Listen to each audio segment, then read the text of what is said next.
Here's the Fed chair. Good afternoon. My colleagues and I remain squarely focused on achieving our dual mandate goals of maximum employment and stable prices for the benefit of the American people. Our economy is strong overall and has made significant progress toward our goals over the past 2 years. The labor market has cooled from its formerly overheated state. Inflation has eased substantially from a peak of 7% to an estimated 2.2% as of August. We're committed to maintaining our economy's strength by supporting maximum employment and returning inflation to our 2% goal. Today, the Federal Open Market Committee decided to reduce the degree of policy restraint by lowering our policy interest rate by 0.5 percentage point. This decision reflects our growing confidence that Really quickly, just on the Fed cutting, it's a very Wall Street Journal-y question, but the Fed cut the interest rate today by 0.5 percentage point, going to alleviate inflation for a lot of people, and so if you have any reaction to that, we'd love it. Well, look, my reaction is... So they're like, yeah, we want the Fed to cut the interest rates. The Fed cuts the interest rates. Boo! Now we don't want it. My reaction is 0.5 point is nothing compared to what American families have been dealing with for the last 3 years. The question is... Really? Iran or Biden or busters? Iranian hackers sent stolen Trump campaign information to the Biden campaign. I'm deeply frustrated that the Brandon camp didn't use the stolen, hacked information. I think that's because historically rate cuts have led to a recession. Yeah, dude, those people are definitely making that calculation. Also, a rate cut of 0.5% is nothing. So which one is it? Are they mad that the rate cuts are not large enough? Or are they mad that they perceive a recession to happen? It just spells what it will look like for the future. with an appropriate recalibration of our policy stance, strength in the labor market can be maintained in a context of moderate growth and inflation moving sustainably down to 2%. We also decided to continue to reduce our securities holdings. I will have more to say about monetary policy after briefly reviewing economic developments. Terry, we now know that the Federal Reserve is cutting interest rates by 0.5 percentage point, a 50 basis point rate cut.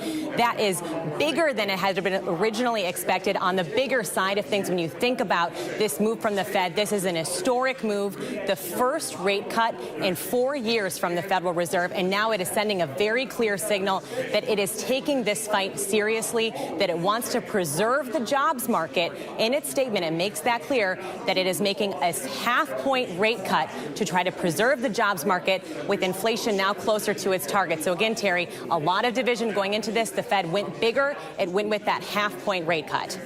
Right. Got it. Thank you, Elizabeth. They went bigger, Alexis. And so, first, why? Why did they go bigger, and what's it going to mean? There were two camps of thought here. I mean, they got a lot of criticism, Terry, a few years ago when they started raising interest rates.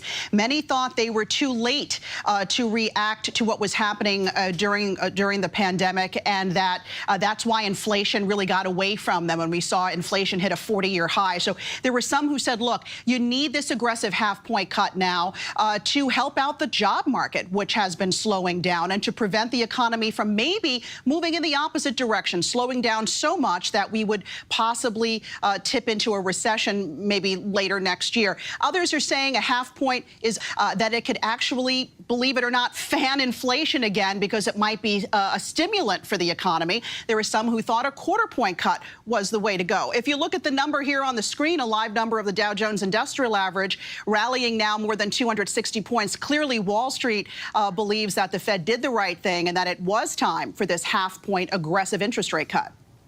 All right. So, Elizabeth, this is Wall Street likes it. We were just looking at the stock market going up. What does it mean for consumers, though? You know, what this means, Terry, is that we are clearly on this trajectory. The Fed is very seriously now embarking on this path of lower interest rates. I do want to point something out to you, Terry, from the statement from the Federal Reserve, which was just released, that there was one governor of the Fed that dissented. What that means is they didn't agree with this decision. They said instead they would have preferred that smaller rate cut, but otherwise all of the members of the Federal Reserve did vote in favor of this. And what that shows, there was a pretty big consensus around a 0.5 point cut. And That shows that the Federal Reserve, as it kind of met over the last 2 days, as it looked at the economy, looked at the data that it has right now, it decided that this was the move that will ultimately result in what it wants to do, which is preserving that jobs market like Alexis was talking about, and also continuing to keep inflation in check. So right now, what that means, you asked what it means for consumers. We will expect to see rates lower. When you think about mortgage rates, we've already seen them trending down. Those should continue to go lower in the months ahead. Credit card rates generally start to go lower, auto loan rates. Impacts on businesses, too, who are taking out loans. And that's where you'll start to see this trickle throughout the American economy, Terry. Both Donald Trump and Kamala Harris. Doubtful. I mean, we'll see. What are you talking about, dude? We'll see. I mean, they've interest rates have been going down beyond this, but I don't think that it'll ever get back to a point that ever get back to a point where it was. I locked in my rate at 2020 at 3.7. I don't see it hitting that anymore. Yeah. I mean, I don't even think it'll go down there. I feel like the same principle stands for inflation everywhere else, which is that when people get comfortable at a certain at a certain interest rate, as in people still go out and refinance. I don't think that banks will go along with it, but who knows? Boeing is putting tens of thousands of employees on furlough. I know we're going to talk about Boeing. Did you see this crazy inflation TikTok? I just looked through my Walmart history and I found this Walmart order from 2 years ago for the whole month worth of groceries. 45 items cost $126. A whole month of groceries just for me, basically. But I did notice this reorder all button, and I wanted to see how much it would cost now. Now, this order of 45 items for 1 month would have cost $414. That is... I've been telling people, do not believe the government when they say inflation's only 8 or 10%. Food's gone up double, triple. That's over 100%. Whoever's doing the inflation numbers, liars. What do you mean? It's not just groceries, man. What the f*** are you talking about? There's also a ton of junk fees that a lot of online delivery services have added over the course of the past couple of years. One thing I will tell you, for example, if you ever order Uber Eats, okay, and you happen to actually go to the restaurant that you normally order Uber Eats from, look at the prices inside the restaurant versus look at the prices for the same items on Uber Eats. The prices on Uber Eats are much higher. If you go to the restaurant directly, it's cheaper. I'm talking about the same exact thing. This is before the delivery fees. This is before all the other additional fees tacked onto it. A lot of people don't even know that. And the same goes for Amazon as well. Bro, Uber Eats is a luxury. Ain't no everyday man using that. The example that we're looking at is literally Amazon delivery, dog. What the are you talking about? That's the reason why I'm using the Uber Eats example. Even if you pick up through Uber Eats, it's still more expensive. Yes, they do. Or it was Walmart, sorry, not Amazon. But still, that's online delivery, online grocery delivery. So there's probably a bunch of additional junk fees associated with that purchase now, beyond the fact that Amazon has also tacked up the prices. Labor economist, she's chill on today's rate cuts. Points. What does this mean? Is it good? Here's my quick reaction. Still a little gussied up from being on TV where I was talking about exactly this, so I hope you appreciate the extra effort. But basically, the Fed started raising interest rates in March of 2022 to battle inflation. They raised rates 11 times since then, but for about a year and a half now, they've been held at around 5%. And the question was, when is the Fed going to cut? Well, they were waiting for prices to fall sufficiently to feel that the threat of inflation had been contained. Now, if only there was another deflationary mechanism, beyond monetary policy. I can't really think of any alternatives. Can you guys? Is there anything else other than monetary policy to engage in any sort of deflationary mechanism? Oh, that's right. It's called fiscal policy. That's the other side of this process that is oftentimes forgotten. Well, fiscal policy requires legislative action. And obviously, when the legislative branch of the government is completely gutted and obstructionist policies, obstructionist principles from one party or the other especially when it comes to deflationary mechanisms, which would probably increase taxes, for example, or even like any kind of anti-capitalist measures in terms of this could be, I guess, the federal agencies engaging in antitrust initiatives. It could mean tax. Like I said, it could mean increasing taxes. It can even mean something like instituting price controls. You know, all that sort of stuff. When neither party has the appetite to push for these kinds of bold, radical ideas, and neither party actually ever gets punished for being obstructionist, and by neither party I mean the Republicans don't ever get punished for being obstructionist, obviously there's no alternative. The only thing you have in your hands, the only thing that remains, is monetary policy, because it's not controlled technically by anything but, I guess, market pressure, market movements. There's no direct government intervention there. So that's the only tool that the American government has to deal with such a thing, to deal with inflation. I mean, if it were left up to Trump, he would also take over that part as well. Now that prices are at 2.5%, as we found out last month, it feels like we reached that milestone. But in the meantime, the labor market has been showing more and more signs of distress. The unemployment rate has been rising for about a year, and ever since the Fed started raising interest rates way back in March of 22, hiring has fallen. And pretty much every month since then, the number of people... Fiscal policies sound a bit neoliberal. What? No, it's just what are you talking about? That's just simply the term for it. Fiscal policies are policies that the government has at its disposal to engage in inflationary or deflationary mechanisms, and it's a broad range of things that the legislative body could do or the federal regulatory agencies could do, whereas monetary policy is in the hands of the Fed. That's it. It's a generic term. It's not like neoliberal. Hired into a new job, and the rate of hiring in our economy has been falling, getting to dangerously low levels that would indicate recession. Of course, the only reason why we're not in a recession is because layoffs have not ticked up at all, meaning that most employers are holding on to the employees they have, but they're not quickly expanding their payrolls. It's a really tenuous time for the labor market. The question for today was, how much are they going to cut rates by?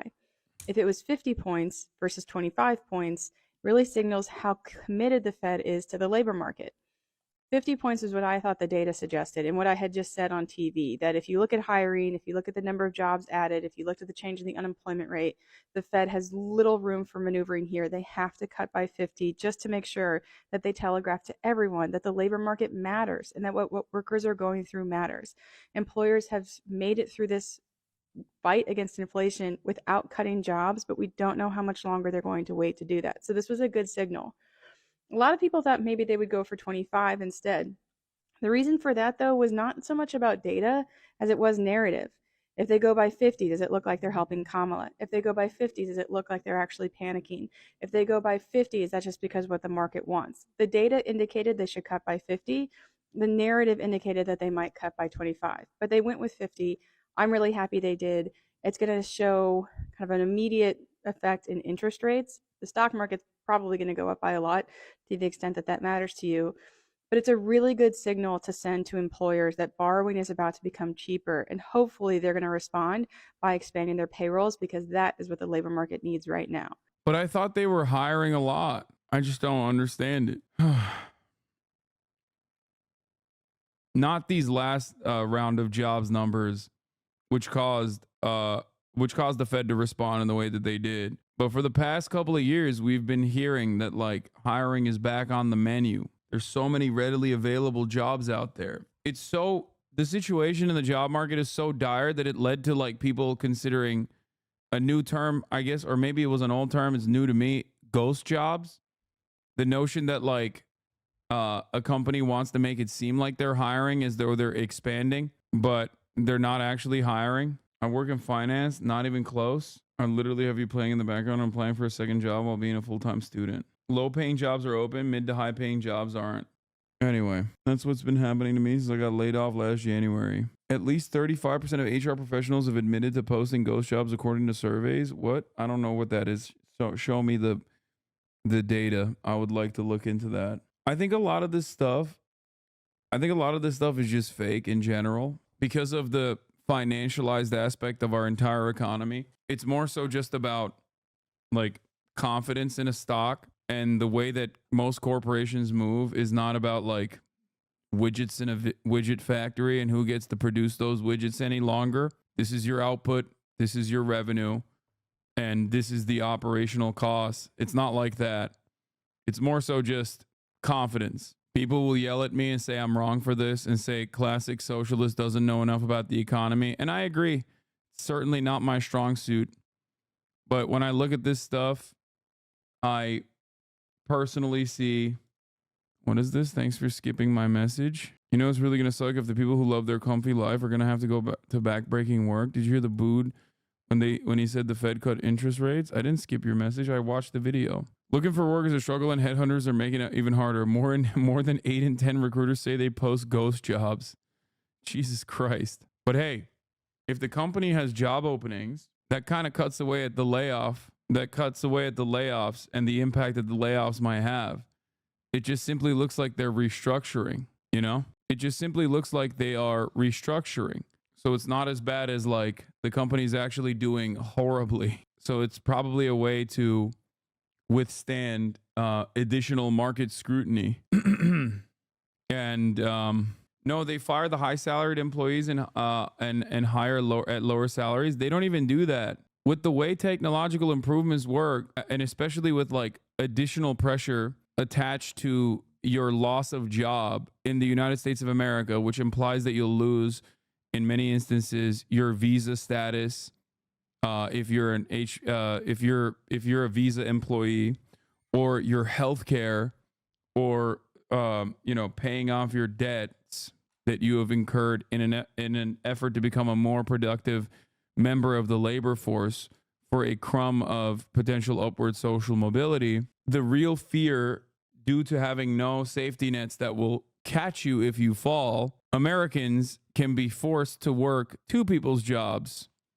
You can be as productive as 2 employees would be. This allows companies to engage in layoffs. There's also offshoring. There's also AI. You're wrong. Tech companies are doing that, including the one I work for. Yeah. Most companies will do this. At my current job, they did layoffs and basically laid a bunch of people off, opened a bunch of job postings that they obviously have no interest in filling. It's been months, and they're just ramping up the burden on individuals. Yeah. Corporations will do this. It's called eliminating redundancies in corporate speak. But the elimination of redundancies do not always reflect positively in your stock prices. Usually does, though. But in an effort to offset any kind of like negative consequences that you might incur on your stock prices, then you make it seem like you're expanding.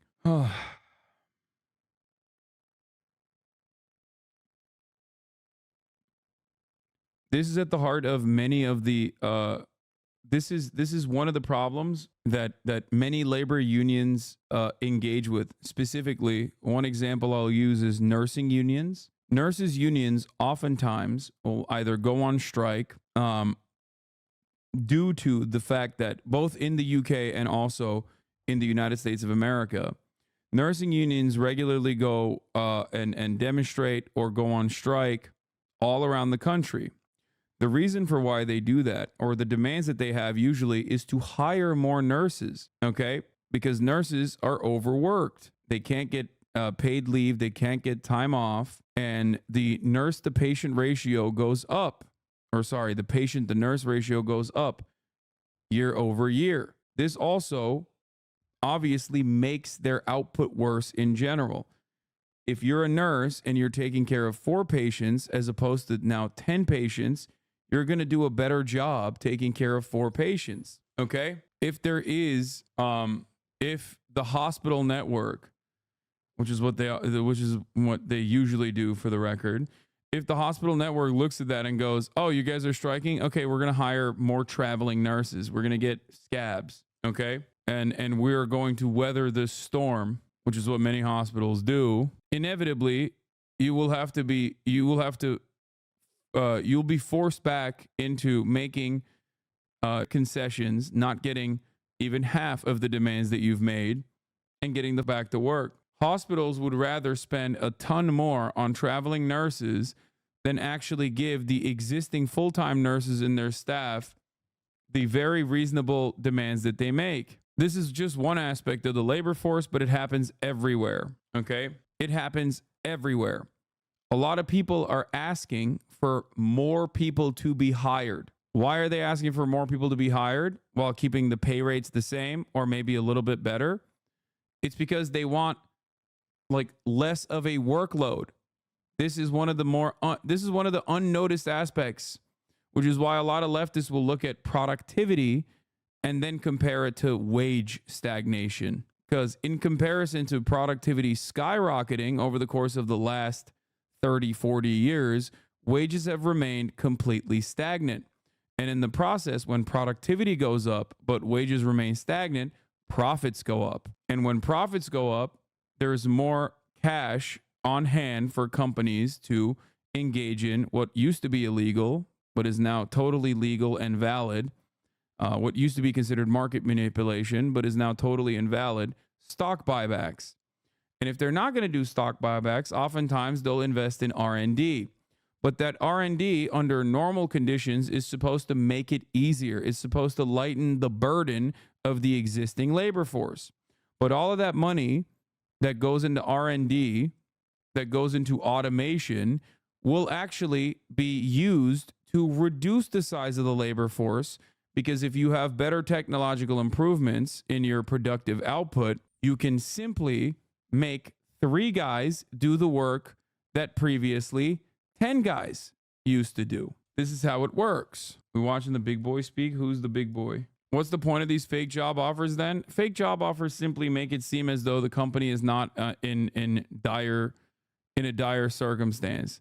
Makes it seem like the company is still growing. Makes it seem like there's still, the company's still generating better revenue than projected, and that they need more people to come in. They need more people to come in about no tax on overtime and work. It's a way to improve their standing in the market. Oh man, we have like 500 job openings. We need people. We need people to work these jobs. It's crazy. It's a form of market manipulation. Basically, everything is a form of market manipulation. That way you can also tell your existing workforce, see, we're trying to fill these roles. We're desperately trying to fill these roles. I know that you're doing the work of many employees right now, and we're inevitably going to fill these roles so that you can have more time to watch HasanAbi at the top of the hour and have more money in your pockets to spend $6 a month to avoid seeing the top of the hour ad break when you're watching the HasanAbi broadcast. That's what people are thinking about. The New York City nurses strike reveals a fundamental flaw in U.S. healthcare. The best way to prevent future healthcare work stoppages is to fix how we pay for healthcare. Nurses at 8 other city hospitals reached a last-minute deal with their management, and is still perhaps the most high-profile example of tension between hospital executives and their medical staff. Now, I'm having this conversation in the eve of Boeing employees striking. 30,000 Boeing employees are currently striking as we speak. UAW is gearing up for another strike against Stellantis. Stellantis, who they negotiated with only last year, is refusing to make good on their side of the bargain. Let's look at the Boeing strike and cover that. Boeing, in an effort to withstand this strike, has decided to furlough their white-collar workers. By the way, what's good for Boeing workers is good for the public. On the West Coast, 33,000 Boeing workers are in the midst of the largest strike, U.S.'s largest strike. It's not just wages and benefits at stake. It's the question of whether we will continue to have secure workers making goods as delicate and as complex as airplanes, written by friend of the show, Alex Press. Okay. On Friday, 33,000 Boeing workers went on strike after voting down a tentative agreement reached on September 8th between their negotiating committee and the airplane manufacturing giant. The strike by the workers, members of the International Association of Machinists and Aerospace Workers, most of whom work at the company's gigantic Everett, Washington plant, the largest manufacturing building in the world, is now the largest active work stoppage in the United States, its first strike at Boeing since 2008. Boeing CEO Robert Kelly Ortberg installed earlier this year after the company suffered yet another publicity nightmare when the cabin panel of a 737 MAX 9 came off mid-flight in January this year, not to mention the highly suspicious deaths of 2 whistleblowers at the company, practically begged the workers not to strike, stating that the walkouts puts Boeing's recovery in jeopardy. We encourage them to negotiate in good faith. They got a new CEO on the line. Okay? Many machinists are hogs, unfortunately. I don't care. Hog or not, they obviously recognize what's good for them and what's fair for them. This is what I always stress people. Unions are not about being a card-carrying member of like the American communist movement. Okay? You join a union not because you're a socialist or a communist. You join a union because there's no other way to bargain for a fair contract. United you bargain, divided you beg. Okay? That's how this works. Let's see what more perfect union has to say. As long as it takes. How long it takes, man. As long as it takes. Don't even care. We're here for the long run, man. For a week. 2 months. Why not? Okay. What the f is Zelensky doing there, bro? This is always looking for more money, huh? That's crazy. This was always looking for more money, okay? No matter where. No matter where in the world. He's like, no, I just love it. I'm doing it for the love of the game. He does not like working, okay? I can tell. Classic Ukrainian commie, okay? Need more. See? Bro, he did the Zelensky tagline. Yo! It's him, bro. 2 months. Why not? Need more money. That's him. I swear to God, that's him, bro. That's him. It's him, bro. Need more money. Strike! Strike! Strike! 32,000 Boeing workers are on strike in the Pacific Northwest. They walked off the job at midnight Friday after 95% of workers voted down a tentative contract agreement between Boeing and IAM, the machinists union. 96% of workers voted to go on strike. Voted no, rejecting the contract, voting yes for strike. Us as machinists and mechanics deserve a better future for not only us but for our children. And this vote today determines that, the future of Boeing. Workers rejected a contract that would have raised wages 25% over 4 years. After losing their pensions, years of slipping wages, and rampant safety problems, Boeing workers are demanding better. We're supposed to be the best in the aerospace industry. They need to be paying their employees accordingly. They're willing to pay all their executives. The upper crust makes all the money in the world, but yet the people who build the planes can't. We're just trying to make a wage to afford to be able to have a house and feed our families. Yeah, that's the other side of unions that like Republicans and liberals alike refuse to mention, which is that in times of like economic downturn, like the company will go back to the workers and be like, we have to make cuts. Okay. So the union in that instance will also agree to certain cuts in an effort to ensure that the company continues to operate. Okay. And that's what's really funny about this problem, which is that like every company, every executive, every single time will say, we'll go bankrupt if we do. We'll go bankrupt if we do what these unions are asking for. And it's like, dude, why would they want to bankrupt the company, you idiot? Like, why?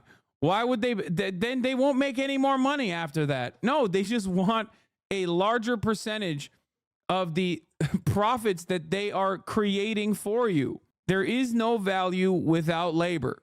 Okay? Without labor, all you have is just sitting capital right there. That's it. And no matter how much we financialize our economy, there is ultimately no real value. There's no output. There's no production without workers. So when they go back to the table and they're like, dude, what the, like, give us some of this money back that we created for you. These guys go, oh, that'll bankrupt us. No, what they actually mean is, no, I don't want to because I really like my massive salary that I get by ensuring that I don't do that for you so that, you know, our shareholders who we actually care about, who I have a fiduciary responsibility to improve their profit margins, I will continue turning larger and larger sums year over year. We haven't really had a pay raise in 10 years. The wage increase isn't enough.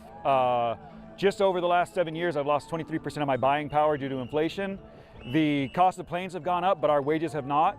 it's stagnated. I make 23% less money. That's unacceptable. And if you keep letting them take and take and take, when does it end?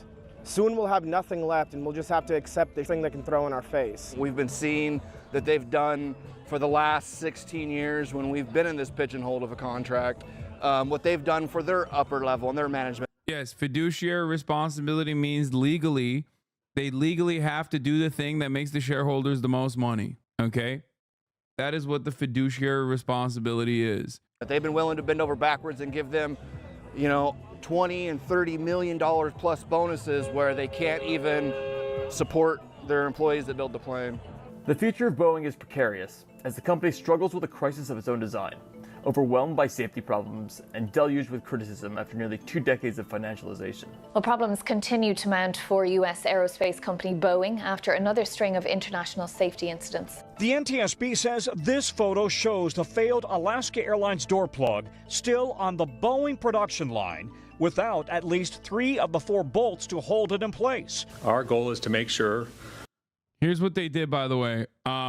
They outsourced their production to obviously cheaper companies in parts of their manufacturing, and they did this obviously to keep costs as low as possible to increase profits. Okay.